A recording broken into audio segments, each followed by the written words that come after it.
Well. Shopping for a car? Yep, Carvana made financing a car as smooth as can be. Oh, yeah? I got pre-qualified instantly and had real terms personalized just for me. Doesn't get much smoother than that. Well, I got to browse thousands of car options on Carvana, all within my budget. Doesn't get much smoother than that. It does. I actually wanted a car that seemed out of my range, but I was able to add a cosigner and found my dream car. It doesn't get much... Oh, it gets smoother. It's getting delivered tomorrow. Visit Carvana.com or download the app to get pre-qualified today. With Starbucks Holiday Blend for Nespresso Virtuo, now exclusively at Target, there are even more ways to share the joy. Savor every smooth and festive sip all holiday season with friends and family at home to fill every indulgent day with cheer.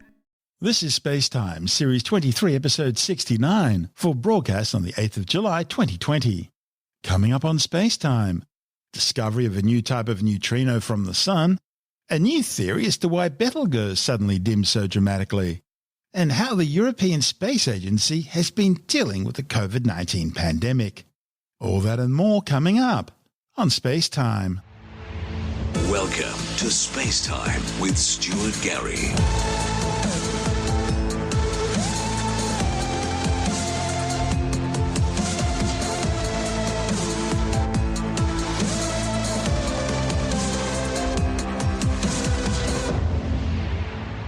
Scientists have discovered a new type of neutrino being produced by the Sun. Physicists with the Bourgeois experiment detected the new class of neutrino generated by the Sun's second most important fusion process, known as the carbon-nitrogen-oxygen cycle. Neutrinos are elementary subatomic particles generated through radioactive decay in stars, supernovae, nuclear explosions, particle accelerators, and atomic reactors. The neutrino is so named because it's electrically neutral and because its rest mass is so small it was long thought to be zero. Neutrinos are the most common form of matter in the universe, and having almost no mass, they're capable of being accelerated to almost the speed of light. Neutrinos come in three types or flavors: the electron neutrino, the muon neutrino, and the tau neutrino. Each has its own specific properties. Now, confusingly, the three flavors of neutrino don't line up with the three mass species. It seems each of the three flavors can be made up of a quantum mixture of the three mass species. So, for example, a particular tau neutrino has bits of all three mass species in it, and those three different mass species allow neutrinos to oscillate between the three flavors. In other words, an electron neutrino produced, say, from a beta decay reaction somewhere could well interact with a distant detector as a muon or tau neutrino. Neutrinos are also really difficult to observe. That's because they're so incredibly weakly interactive. Right now, for example, there are 1 trillion of them passing through you every second, yet they go through completely unnoticed. Neutrinos generated by the Sun's primary fusion process, that's the proton-proton chain, are already fairly well understood.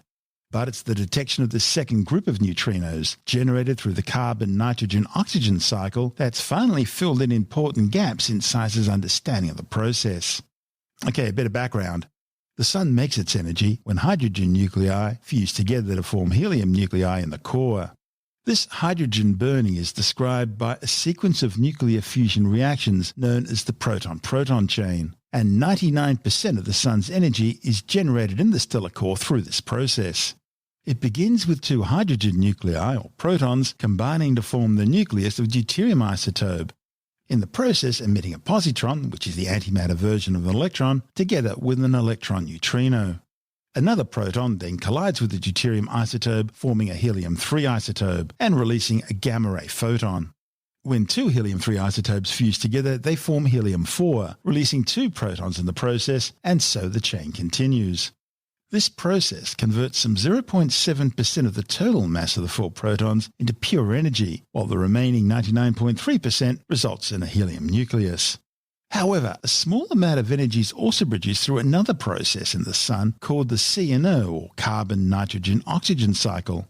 It's a 6-stage stellar nucleosynthesis process in which a carbon-12 nucleus captures a proton and then emits a gamma-ray photon while producing nitrogen-13. And because it's unstable, nitrogen-13 then emits a beta particle and decays into carbon-13. Beta particles are high-energy, high-speed electrons and their antimatter counterparts, positrons, which are emitted by radioactive decay in atomic nuclei.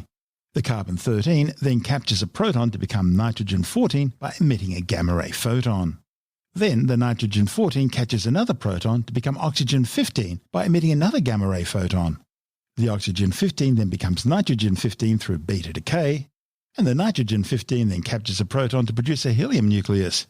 A helium nucleus is what's called an alpha particle, and as well as the alpha particle, there's also another carbon-12 atom that's produced, and so the cycle can go on repeating itself. Okay, so that's the background. Now, for the first time, scientists with the Bozino experiment have identified neutrinos from the carbon-nitrogen-oxygen cycle. Bozino detected neutrinos from the proton-proton chain way back in 2014, but until now, none had been identified from the carbon-nitrogen-oxygen cycle. Gioacchino Ranucci from Italy's National Institute for Nuclear Physics in Milan says the findings have now completely unravelled the two processes powering the Sun. The Bozino detector is located deep underground at the Gran Sasso National Laboratory in Italy. The detector is the world's most radio-pure liquid scintillator calorimeter. It's positioned in a stainless steel sphere containing signal detector photomultiplier tubes and shielded by a water tank to protect it against external radiation. Every now and then, one of the trillions of neutrinos passing through the detector will collide with an electron in such a way as to produce a photon, which can then be picked up as a flash of light by the photomultiplier. Scientists have spent years fine-tuning the experiment in order to detect the elusive neutrinos that herald the carbon-nitrogen-oxygen cycle. Although difficult to observe, the experiment has confirmed that these particles are plentiful, with around 700 million neutrinos from the Sun's carbon-nitrogen-oxygen cycle passing through every square centimetre every second. Studying these particles revealed to scientists details about the Sun's metallicity, that is, its composition of elements heavier than hydrogen and helium. That's because the rate at which the carbon-nitrogen-oxygen cycle neutrinos are produced depends on the Sun's content of carbon, nitrogen and oxygen. Different types of measurements currently disagree about the Sun's actual metallicity, with one technique suggesting a higher metallicity than another. In the future, more sensitive measurements of carbon, nitrogen, oxygen neutrinos could help scientists disentangle this problem. This is SpaceTime. Still to come, a new theory as to why Betelgeuse suddenly dimmed so dramatically, and how the European Space Agency has been dealing with the COVID-19 pandemic. All that and more still to come on SpaceTime.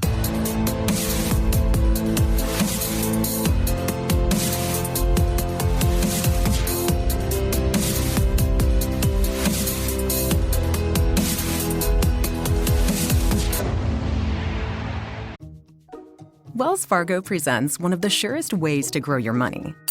A Wells Fargo CD account, where you can earn a 5.00% annual percentage yield on an 11-month term with a minimum opening deposit of $5,000. Visit a Wells Fargo branch or wellsfargo.com/CD rates to open a CD account and start growing your savings with us. Wells Fargo Bank, N.A., member FDIC. A new study suggests massive star spots could have been the cause of the recent mysterious and unprecedented dimming of the red supergiant star Betelgeuse. A report in the astrophysical journal Letters claims star spots, which like sunspots are cooler regions of the star's surface caused by electromagnetic field lines, may have covered up to 70% of the red giant's photosphere, its visible surface. Betelgeuse, you probably know it better as Betelgeuse, is usually the 9th brightest star in the night sky, clearly visible with the unaided eye as the brightest star in the constellation Orion, representing the scorpion's sting on Orion's shoulder or armpit. The massive star, located some 643 light-years away, suddenly and dramatically lost about 40% of its luminosity between October 2019 and April 2020. Betelgeuse is a semi-regular variable star, and astronomers have been watching it dim and brighten over and over again for more than a century. But its dramatic rate of dimming during this latest event shocked scientists, and that even led some astronomers to speculate that it was about to explode as a core-collapse supernova. Calculations of its mass range from slightly under 10 to a little over 20 times that of our Sun, with about 100,000 times the Sun's luminosity. Betelgeuse is so huge that were it placed where our Sun is at the centre of our solar system, its visible surface would extend almost as far as the orbit of Jupiter, easily engulfing the orbits of Mercury, Venus, Earth, Mars and the main asteroid belt. Betelgeuse is thought to have a complex and tumultuous surface that frequently throws out very impressive flares. It began its life as a spectral type OB blue star about 10 million years ago. Now, high-mass stars like Betelgeuse burn through their nuclear fuel supplies, fusing core hydrogen into helium really quickly. And once the hydrogen's gone, gravity causes the core to contract, increasing in pressure and temperature until it's hot enough to ignite core helium fusion. That then fuses into carbon and oxygen, while a shell of hydrogen starts fusing into helium around the core. Now, eventually, the star's core will fuse heavier and heavier elements until ultimately it forms iron, and no matter how big the star is, it can't fuse iron into anything heavier, and that means the fusion process stops.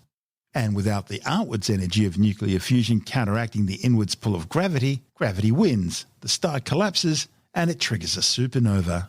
When Betelgeuse does explode, it'll temporarily outshine all the other stars in the galaxy, easily outshining our moon and be clearly visible in the daytime sky from Earth. Astronomers think stars of Betelgeuse's mass usually only live for about 8 or 9 million years, meaning it could theoretically go supernova any day now, although in astronomical terms that could mean tomorrow, but it could also mean 1 million years from now. And that's why people have been getting so excited. Was the dimming a sign of an explosion to come? The problem is, past dimming and brightening patterns suggest that Betelgeuse goes through cycles of brightness in 2 co-occurring patterns. There's a short period cycle lasting 425 days and a longer cycle lasting 6 years. And what they think's happened is that these 2 separate patterns, these 2 separate cycles, began to sync up this time round. And now that they're moving out of sync, Betelgeuse is getting brighter again. But the cause of this dimming still remains a mystery. And scientists have been discussing a number of possible scenarios to try and explain this behaviour. One hypothesis suggests the production of light-absorbing dust is the most likely cause for the steep decline in brightness. See, because of its size, the gravitational pull on the visible surface of a star like Betelgeuse is less than on a star of the same mass but with a much smaller radius. Therefore, pulsations could eject the outer layers of the star relatively easily. This released gas then cools down and condenses into solid dust-like grains. In fact, that's why red giants are an important source of heavy elements in the universe, the elements from which planets and eventually living organisms evolve. To test this hypothesis, the authors evaluated new and archival data from the Atacama Pathfinder experiment APEX and the James Clerk Maxwell telescope. These telescopes measure terahertz radiation in the sub-millimeter range, whose wavelength is 1,000 times greater than that of visible light. Invisible to the eye, astronomers have been using them for some time to study interstellar dust, and cool dust in particular glows at these wavelengths. One of the study's authors, Steve Mears from the East Asian Observatory, says he was surprised that Betelgeuse went 20% darker even in the sub-millimeter wave range. And the thing is that reduction in brightness in the sub-millimeter range cannot be attributed to an increase in dust production. Instead, the star itself must have caused the brightness change. So what are we left with? Well, the luminosity of a star depends on its diameter and on its surface temperature. Now, if only the size of the star decreases, the luminosity decreases equally in all wavelengths. However, temperature changes affect the radiation emitted along the electromagnetic spectrum differently.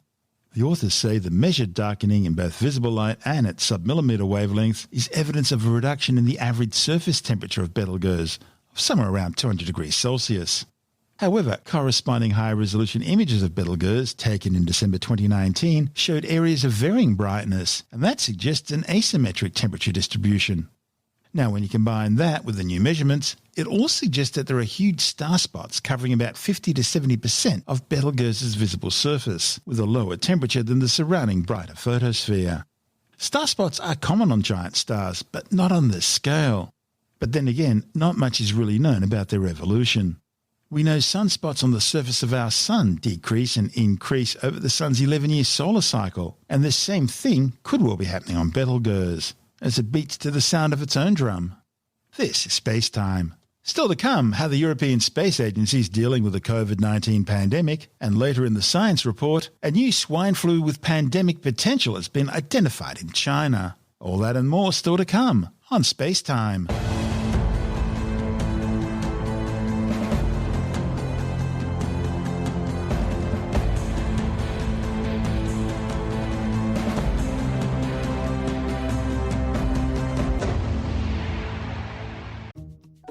Wells Fargo presents one of the surest ways to grow your money.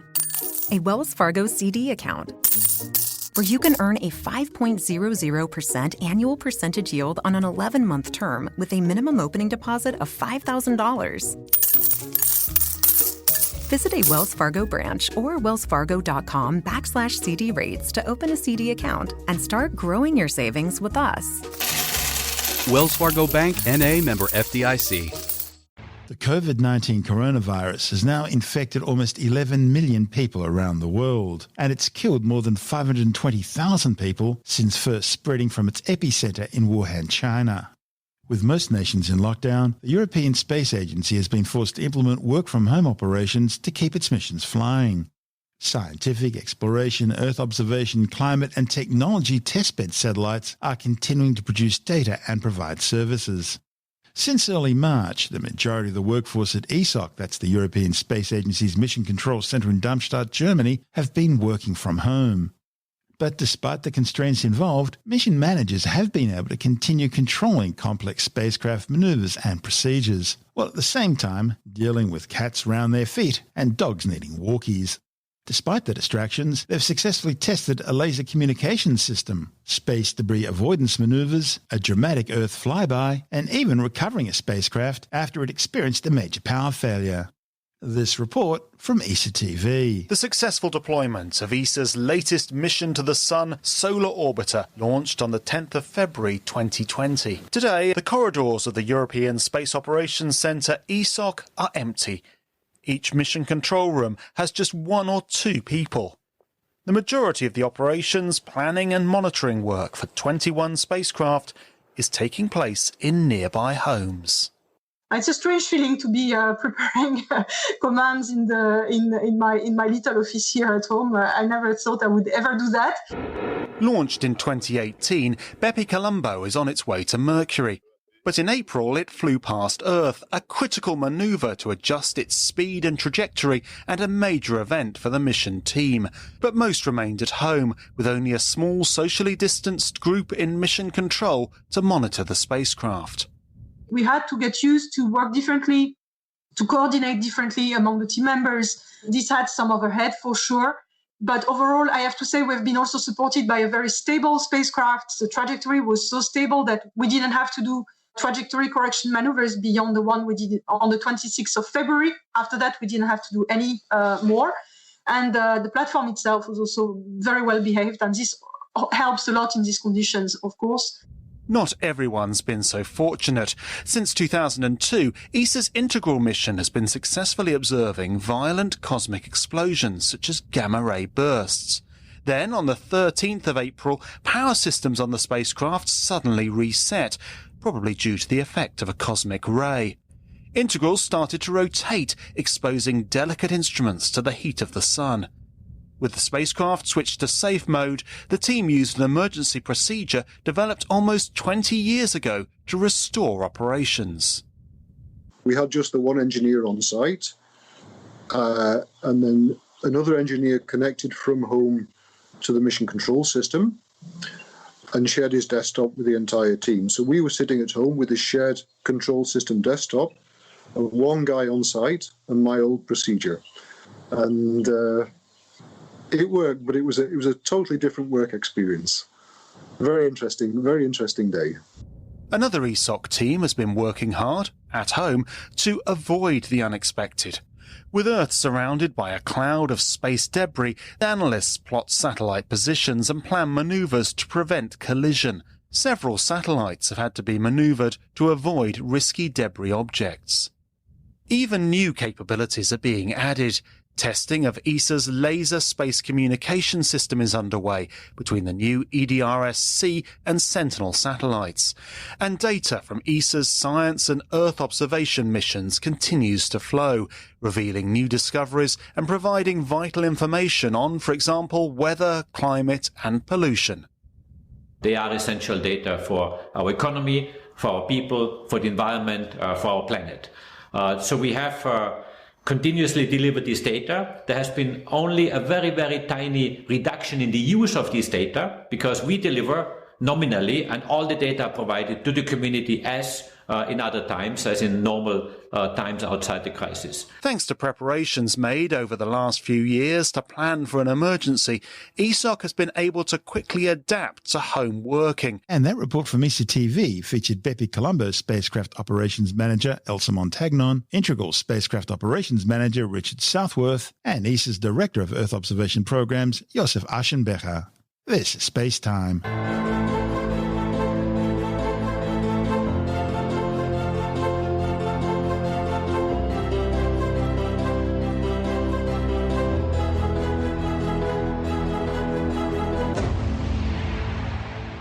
And time now to take another look at some of the other stories making news in science this week with a science report. A new swine flu with pandemic potential has been identified in China. A report in the journal PNAS says the new G4 strain has already infected 10% of industry workers and over 4% of the general population in China. G4 is based on the H1N1 strain, which caused a global pandemic in 2009. Tests on the new strain, which has been in the general population since 2016, shows it to be highly infectious, quickly replicating in human cells. But the virus is not considered dangerous in its current form. Still, scientists have warned that given the unpredictability of influenza viruses, a vaccine should be developed. A new study warns that the South Pole is now warming at a rate 3 times higher than the global average. Researchers analysed weather station data and climate models to examine temperature changes at the South Pole since 1989. The findings, reported in the journal Nature Climate Change, suggest the warming is being driven both by natural climate variability and by increases in greenhouse gases. They say their research can help inform future modelling of climate change over the Antarctic interior. A giant wombat-like marsupial, which roamed prehistoric Australia 25 million years ago, is so different from its wombat cousins today that scientists have had to create an entirely new family in order to accommodate it. The findings, published in the journal Scientific Reports, are based on a fossilised partial skull and other skeletal remains of Mucoperma nambinensis, which were unearthed from the clay floor of Lake Pimpa, a remote dry salt lake east of the Flinders Ranges in South Australia, in 1973. Paleontologists say the animal was over 4 times the size of any living wombats today and may have weighed as much as 150 kilograms. The new family adds a huge new piece to the puzzle about the diversity of ancient and often seriously strange marsupials that preceded those which rule the Australian continent today. The largest known wombatiform marsupial was the relatively recent Diprotodon, which weighed more than 2 tons and was still around feeding on vegetation 50,000 years ago. A massive explosion at an Iranian nuclear research facility and missile factory may have been the result of an Israeli cyberattack.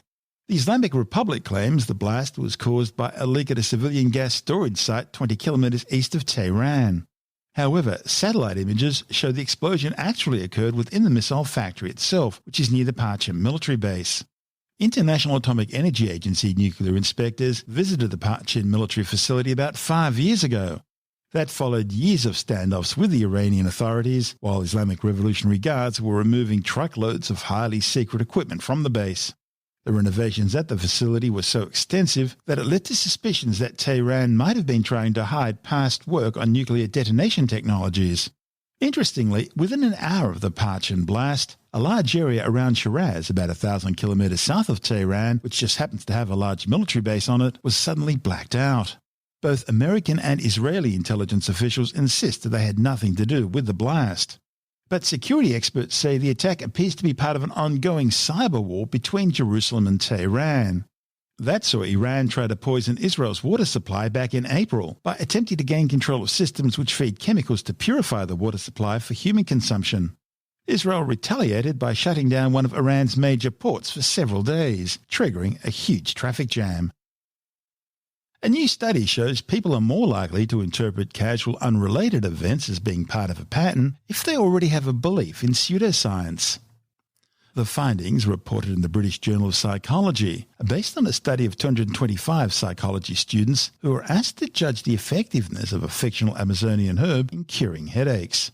The subjects were shown a series of 48 medical records describing patients suffering the headaches who either did or did not receive the fictitious herbs. They were told the headache disappeared in 27 patients who had ingested the herb and 9 patients who had not. It also showed that headaches continued with a further 9 patients who had ingested the herb and 3 who did not. So in actual fact, the rate of headache remission was statistically independent of the patients taking or not taking the herb. Yet most participants perceived some degree of causal relationship between the herb and the headache disappearing. The authors also found those who believed there was a stronger connection also tended to endorse more pseudoscientific beliefs, such as the belief that an optimistic attitude helps prevent cancer or that homeopathic remedies are effective. Tim Mendham from Australian Skeptics says it's fascinating how easily people can believe in facts that aren't real. That's pretty well, true. Or they think that because A happens and B happens at a similar time, A causes B, and that's the causality, which really sort of doesn't necessarily exist at all. And it's also trying to find a link between a reason why I've got B, why is B happening, and you'll find anything and create a link to it. When really you might have to say eventually, I just don't know, and this has happened because things do happen out of by themselves, not necessarily by themselves, but certainly without a known cause as far as you're concerned. But there's obviously biases there that people trying to find a cause for everything, and it's often because they have a conspiratorial frame of mind. They're looking for a conspiracy as the cause of what's happening to them. So they trip over and hurt themselves, or they lose a job, and therefore naturally it's a conspiracy by someone out to get them. And which is sort of sad actually, but that's the way the human brain works. But it often does try and find links between things, and even if they're totally tenuous links, they'll sort of stick to them as much as possible. And it's very easy to fool people into believing there's a link between one and the other. I mean, the obvious one that's happening over the last 20, 30 years is the link in quotes, I should add, between vaccination and autism, because the vaccinations happen at a certain age of a child, and autism is recognised at a certain age of a child. People think A equals B, and it doesn't. There's absolutely no evidence whatsoever, but people continue to believe it and to make the claim regardless. That's Tim Mendham from Australian Skeptics. And that's the show for now. SpaceTime is broadcast on Science Zone Radio by the National Science Foundation in Washington, D.C., and through both iHeartRadio and on TuneIn Radio. Or you can subscribe and download SpaceTime as a free podcast through Apple, Stitcher, Bytes.com, Pocket Casts, SoundCloud, Spotify, YouTube, Audio Boom, Podbeam, Android, Castbox, from spacetimewithstuartgary.com, or from your favourite download podcast provider. You can help support the show and the work we do by visiting the SpaceTime online shop and grabbing yourself a few goodies, or by becoming a SpaceTime patron, which gives you access to commercial-free double-episode versions of the show, as well as bonus audio content and other rewards. Just go to our Patreon page through spacetimewithstuartgary.com for all the details. If you want more SpaceTime, check out our blog, where you'll find all the stuff we couldn't fit in the show, as well as loads of images, news stories, videos, and things on the web I find interesting or amusing. Just go to spacetimewithstuartgary.tumblr.com. That's all one word and in lowercase, and that's Tumblr without the E. You can also follow us through @StuartGary on Twitter, at SpaceTime with Stuart Gary on Instagram, through our SpaceTime YouTube channel, and on Facebook, just go to www.facebook.com/spacetime with Stuart Gary. SpaceTime is brought to you in collaboration with Australian Sky and Telescope magazine, your window on the universe. You've been listening to SpaceTime with Stuart Gary. This has been another quality podcast production from Bytes.com. Wells Fargo presents one of the surest ways to grow your money. A Wells Fargo CD account, where you can earn a 5.00% annual percentage yield on an 11-month term with a minimum opening deposit of $5,000. Visit a Wells Fargo branch or wellsfargo.com/CD rates to open a CD account and start growing your savings with us. Wells Fargo Bank, N.A., member FDIC.